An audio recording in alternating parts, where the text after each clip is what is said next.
NFL coaching staffs love to preach patience, until it's time to actually show some. That's where the Cleveland Browns find themselves now, with rookie Dillon Gabriel anointed as QB1 and Shedeur Sanders demoted yet again. Shannon Sharpe could barely contain himself during the discussion, shaking his head at what he described as another rushed quarterback experiment at the expense of real development. Gabriel might have impressed during training camp, but the Browns' move says more about their fear of controversy than it does about long-term strategy. If you're into the real story and all the messy twists they don't show on highlight reels, go ahead and subscribe. And if you're sticking around to see how this Browns QB chaos plays out, you should definitely be subscribed. And Sharpe wasn't having it. He tore into the decision, calling it lazy, short-sighted, and a prime example of how NFL organizations mishandle young quarterbacks, especially when those quarterbacks carry a famous last name. For Shedeur Sanders, it's a familiar script. Do everything right, keep your image clean, stay focused, and still watch a less experienced player leapfrog into the spotlight. The analysts didn't ignore the elephant in the room. Being Deion Sanders' son is both his brand and his burden. Every word, every sideline moment, every camera glance gets magnified. And in the hyper-calculated world of NFL media, staying silent can sometimes be riskier than speaking out. But Shedeur? He's playing the long game. No drama, no headlines, just prep. Sharpe and Akasinko unpacked what this really means. In today's NFL, personality and optics shape opportunity just as much as talent. The comparison to other quarterbacks like Jameis Winston wasn't accidental. He's the kind of player who gets chance after chance because of his personality, his flair, his marketability. Shedeur, meanwhile, is more reserved. He's poised, controlled. And for some reason, that's perceived as cold or arrogant when it comes with a famous name. The Browns' decision is part of a bigger pattern. Young quarterbacks are either thrown into the fire too soon or buried under depth charts, with no in-between. It's a system that demands immediate results while ignoring the mental development it takes to actually last in the league. Sharpe wasn't just mad about Shedeur's benching. He was furious that this is still how NFL front offices operate. Build up a kid with hype, yank the rug when the story gets tricky, then act surprised when confidence gets crushed. But the story's not over. Not even close. Because this situation is tailor-made for the kind of comeback arc that makes careers and ruins coaching reputations. All it takes is one bad start from Gabriel, one off week, one broken play, and suddenly, all eyes will shift back to the quarterback who's been silently waiting with more mental armor than half the league's starters. Shedeur Sanders might be QB3 on the chart, but in terms of readiness, he's already in the game. The Browns just haven't realized it yet.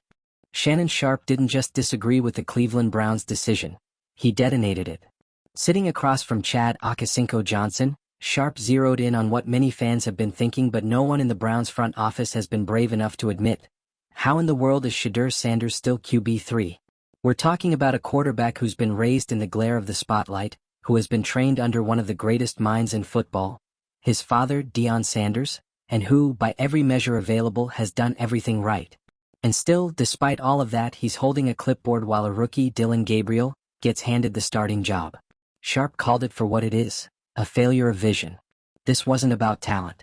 This wasn't about readiness. This was about perception, politics, and the NFL's age-old habit of managing personalities instead of managing talent. Because when a guy like Shedeur is third on the depth chart, it has nothing to do with performance. He's not a problem in the locker room. He's not reckless with the media. He's not out of sync with the offense. In fact, the opposite is true. His media presence is careful. His reputation is clean. His work ethic is solid. And most importantly, his football IQ is sharp. So what's the excuse? Sharpe and Akasinko didn't just ask that question, they tore it apart. They broke down the broader pattern that's been quietly shaping the NFL for years. Organizations consistently passing on high-upside, high-discipline players simply because they come with a narrative. And Shedeur's narrative? It's complicated. Being the son of a Hall of Famer, especially Deion Sanders, is a blessing and a curse. It gets you in the room, sure. But once you're there, you're expected to be exceptional every single day just to be seen as equal. One misstep, and the critics jump on it like it's confirmation of every negative assumption they've made. That's the weight Shedeur is carrying. Sharpe pointed out how his famous last name doesn't give him an advantage. It gives him a target. Coaches know the moment they put him on the field, the coverage doubles, the headlines write themselves, and the questions pile up. Every throw becomes a referendum on Deion. Every game becomes a test of this Sanders hype. So what do? They sit him. Let him cool off. Keep things quiet. And that's where the real damage happens.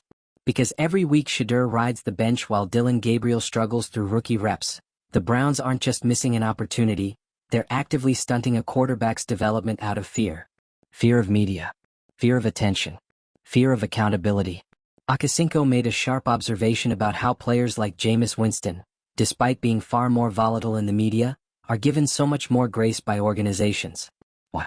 Because they're loud. They're performative. They're entertaining. And in the NFL, as long as you fit a mold, even if you're controversial, you're manageable. Shedeur doesn't fit a mold. He's not a circus. He's not a savior. He's just ready.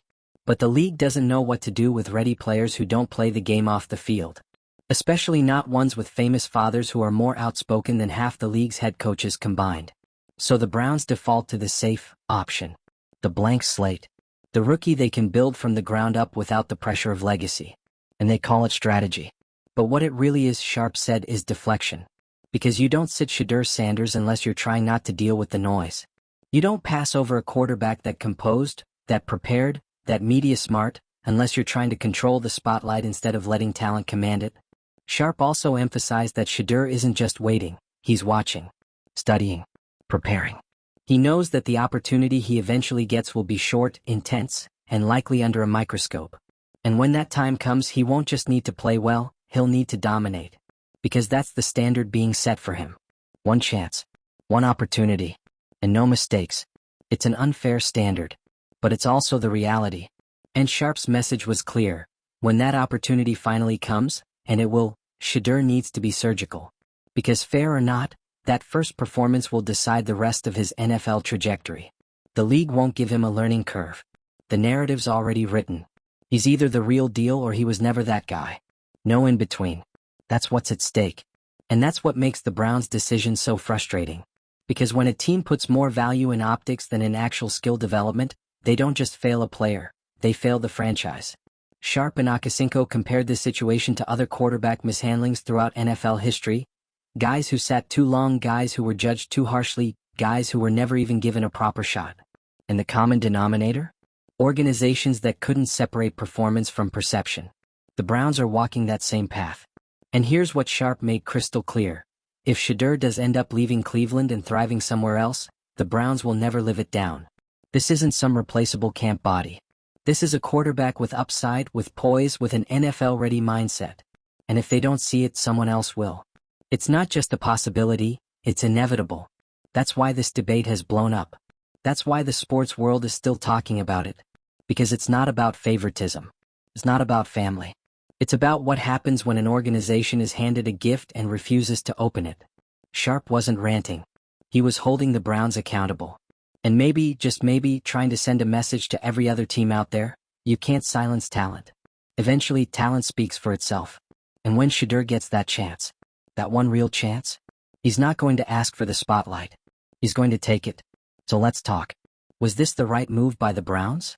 Is Shedeur truly being held back by factors outside his control? And what happens when he finally steps on the field? Drop your thoughts in the comments below.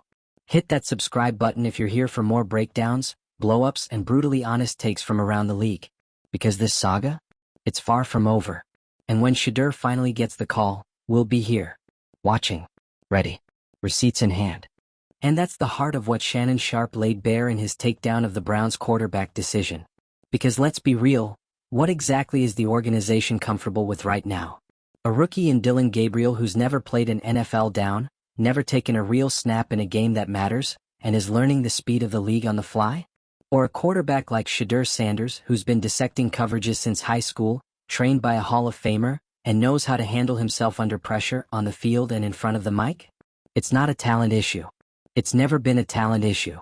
Shannon Sharpe didn't just go off to fill a segment. He went off because what's happening to Shedeur Sanders isn't just disappointing, it's predictable. And that's exactly the problem. We've seen this play out before. A young quarterback comes into the league with pedigree, composure, discipline, and leadership, but the organization decides they're not quite ready. Or more honestly, they're not quite safe. Not bland enough. Not unassuming enough. And so, the organization sidelines them, calls it development, and gives the starting spot to someone who won't rock the boat. Even if that boat is already sinking. Sharpe brought the heat because he knows what's at stake. This isn't about week one. This is about careers. And when a player like Shedeur Sanders gets shoved to QB3 while a rookie gets the spotlight, that's not a merit-based decision. That's a political one. That's business. And the worst part? They're not even being honest about it. Because if you're the Browns and you're really going to hand the ball to Dillon Gabriel, you'd better be prepared for every incompletion, every turnover, every mistake to be met with the question, why isn't Shedeur playing? And it won't just be fans asking. It'll be analysts, players, agents, people inside the building. Because the only thing worse than making the wrong call is making the wrong call while pretending it was strategy. Sharpe didn't bite his tongue. He said it out loud. This move isn't just questionable, it's gutless. The Browns aren't making a bold call here. They're ducking accountability. They're choosing the path of least resistance, the QB who brings the least media heat, the guy whose bad play won't be discussed on every sports network the next day. And in doing so, they're delaying the growth of the one quarterback who might actually have the tools to change the direction of their franchise. Let's talk about Shedeur's preparation for a second.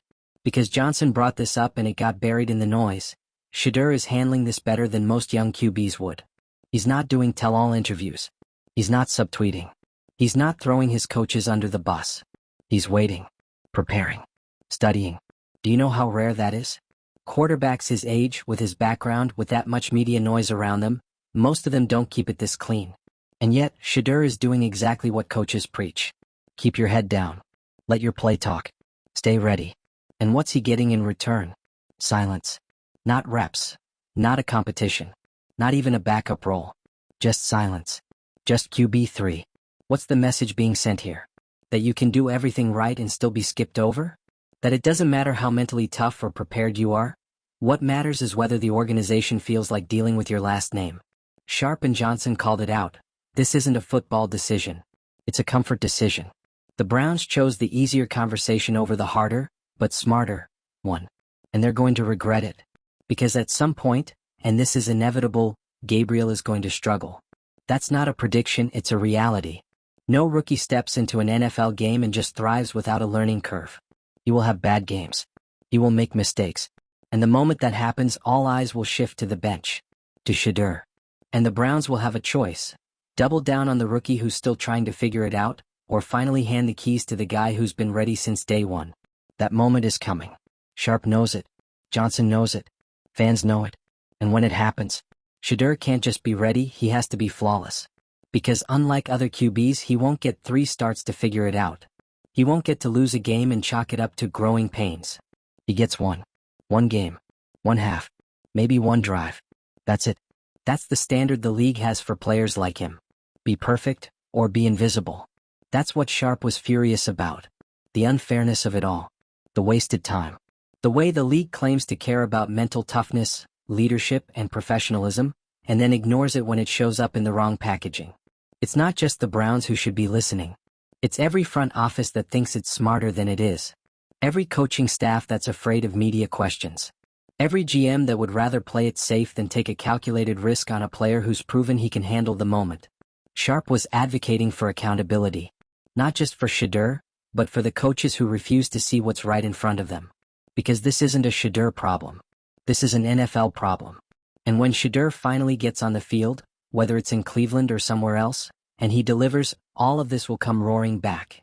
The tape, the takes, the receipts. Sharpe will replay every quote. Johnson will say, "Told you so." And the Browns? They'll scramble to control the narrative. But by then it'll be too late. Because once Shedeur shows he can lead, command an offense, and thrive in the fire, he won't just be in the conversation. He'll be the center of it. And the team that hesitated? They'll be on the wrong side of history. Here's the part that stings the most. It's not just that Shedeur Sanders is QB3. It's that everyone knows he shouldn't be. Even people who barely follow football understand what this is. This isn't about depth charts or game plans or scheme fit. It's about image control. It's about managing expectations. It's about ducking headlines.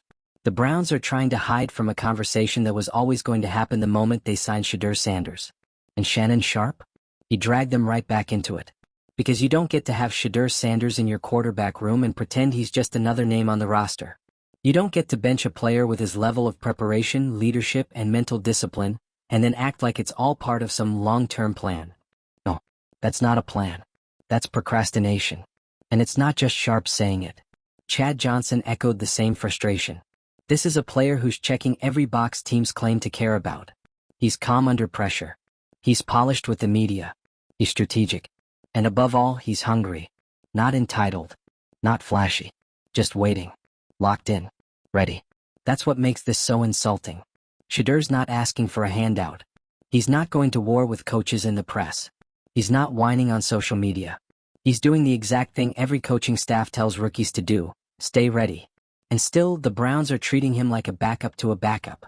Like a contingency plan for their contingency plan. Like he's only worth considering if their first two options crash and burn. But let's flip this for a second. Let's say the roles were reversed. Let's say Shedeur Sanders was the rookie with no expectations and no last name. Let's say he was the one they handed the ball to in preseason. Would the leash be this short? Would the pressure be this loud? Of course not. Dillon Gabriel will be allowed to struggle, because that's what rookies do. That's baked into the plan. He'll be given space to grow, space to make mistakes, space to be human. Shedeur? He doesn't get that grace. Because the bar isn't performance. It's perfection. And that's what Sharpe couldn't tolerate. Because Shedeur has done everything asked of him and more. And not only is he still being overlooked, he's being punished for handling himself like a professional. His maturity is being mistaken for passivity. His discipline is being mistaken for lack of fire. His family name is being treated like a problem that needs managing, instead of the asset it actually is. The Browns don't want to admit that they're scared of the noise. That they're scared of the expectations. That they're scared of everything that comes with Shedeur Sanders, even though everything that comes with him is exactly what they need. A quarterback who doesn't flinch. A quarterback who doesn't fold under pressure. A quarterback who was built to operate with a microscope on him. What part of that doesn't scream starter material? But instead of leaning into it, instead of developing it, instead of investing in it, the Browns are tiptoeing around it. Pretending it's not there. Praying it doesn't blow up in their face. Spoiler alert, it's going to. Because eventually, and we all know this is coming, Dillon Gabriel is going to have a bad game. Maybe two. Maybe more. The growing pains that come with every rookie QB will catch up. Defenses will get smarter. The film will get longer. The pressure will build. And the whispers will start. Why isn't Shedeur playing? That's all it takes. One question repeated by a few reporters, then fans, then teammates. The Browns will no longer be able to hide behind development. They'll have to explain. And that's when the spotlight will shift, right back to the guy they've been trying to keep in the shadows. And what happens then? Shedeur won't talk. He won't take shots. He won't throw anyone under the bus. He'll do what he's always done, work. And when he finally gets the call, maybe mid-game, maybe after an injury, maybe after a media firestorm they can't ignore, he'll be ready. Because that's who he is. And if he balls out, if he looks composed, accurate, in control, game over. There's no going back after that. No pretending he wasn't the better option all along. No more, we were just being cautious. Because the moment Shedeur shows out, the Browns don't just have to eat their words, they have to answer for the time they wasted. That's what Sharpe was warning about. That's what Johnson was shaking his head about. Not just the benching, the inevitable fallout. Because every single snap Shedeur plays well is a receipt. For every analyst who said he wasn't ready. For every coach who said he wasn't the right fit. For every executive who thought his last name made him a liability. Those receipts? They're stacking up. And when it comes crashing down, and it will, the Browns will find themselves in the exact position they thought they were avoiding. In the center of a storm. But this time they won't have a shield. Because Shedeur won't need to say a word. The tape will do the talking. And Sharpe? You already know he'll be waiting. With a monologue. With quotes. With time-stamped clips. He's not letting this one go. Because this isn't just a quarterback controversy, it's a case study in how the NFL continues to fumble its own talent pipeline. So the real question isn't if Shedeur Sanders will get his shot, it's how long the Browns are willing to look foolish before it happens. And when it finally does, don't expect a victory lap from the front office. They don't get to take credit for the quarterback they buried. Shedeur is going to have to win twice. Once on the field. And once against the narrative. But when he does, there won't be any more questions. The Browns can only delay reality for so long. They can play the "we're developing him" card. They can hide behind phrases like system fit and rookie transition. They can keep repeating the word patience like it's a strategy. But the NFL doesn't run on patience. It runs on production. And right now, Shedeur Sanders is being denied the chance to produce. That's not development, that's avoidance. Shannon Sharpe didn't just take issue with the benching itself. He took issue with the message it sends. Not just to Shedeur but to every young quarterback watching this unfold. What do you say to a player who does everything right, handles the media, stays mentally focused, keeps his ego in check, and still gets sidelined for someone with less experience, less preparation, and zero pressure? You tell him, doing it the right way isn't enough. And that's exactly what Sharpe was calling out. The hypocrisy. The way organizations talk about character and leadership, until they're confronted with it in a package they can't control. That's what this is. Control. Narrative management. Comfort over courage. The Browns aren't trusting the process, they're dodging the responsibility. And the moment Shedeur gets on the field, they lose that control. Because once the public sees what he can do, once he proves that he was always ready, they won't be able to go back. That's what Sharpe's been warning them about. You can only bury talent for so long before it breaks through the surface, and makes everyone question why it wasn't being used sooner. When that moment comes, and it will, the excuses will collapse. The scrutiny will hit. And the narrative won't be about Shedeur Sanders the backup. It'll be about Shedeur Sanders, the QB the Browns tried to hide. And Sharpe? He'll have every receipt. Because this isn't just another quarterback controversy. It's a case study in how talent is treated when it arrives with too much attention, too much pressure, and too much personality for fragile systems to handle. But that pressure? That spotlight? That name? It's not a curse. It's fuel. And when Shedeur finally gets the ball, he won't just play like he's earned it. He'll play like he's owed it. So here's the question. Are the Browns delaying the inevitable or sabotaging their own future? Drop your answer in the comments. And if you're here for every fumbled decision, every public meltdown, every "we told you so" moment, hit that subscribe button. Because this isn't just a story about a benched quarterback. It's the calm before the comeback.